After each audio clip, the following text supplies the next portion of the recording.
Margarita Lopez feels the pain of her loss daily. She's one of several family members of drug war victims who've been lobbying the Congress to pass this new law. It's designed in part to pay back some of the damages they and thousands of others have suffered in Mexico's war on drugs. No vivo, no respiro. I don't eat and I don't sleep thinking about my daughter. I wonder if she's eating wherever she is or if she's being tortured. The worries harm us physically, emotionally, and financially. Lopez's 20-year-old daughter, Yajaira Guadalupe, married an elite forces soldier who fights drug traffickers.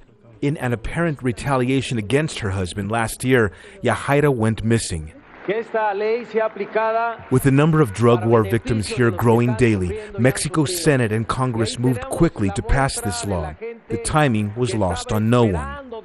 Mexico's Congress approved this law just 2 months before voters go to the polls to elect a new president and renew the entire lower house of Congress and the Senate. And for that reason, no political party, not even the president's, was willing to risk voting against it.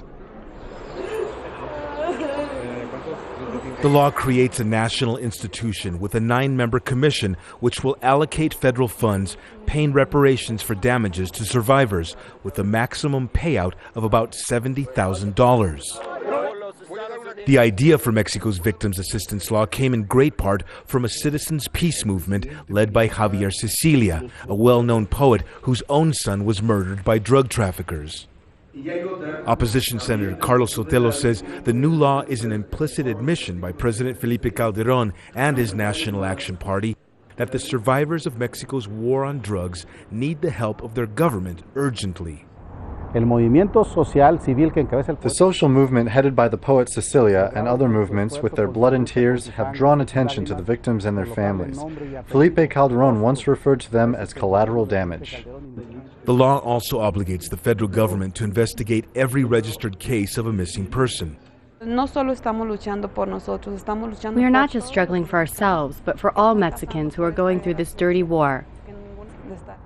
This single mother says she's still not entirely convinced that the federal government will now step in to help her. So her solitary search for her missing daughter continues. Franc Contreras, Al Jazeera, Mexico City.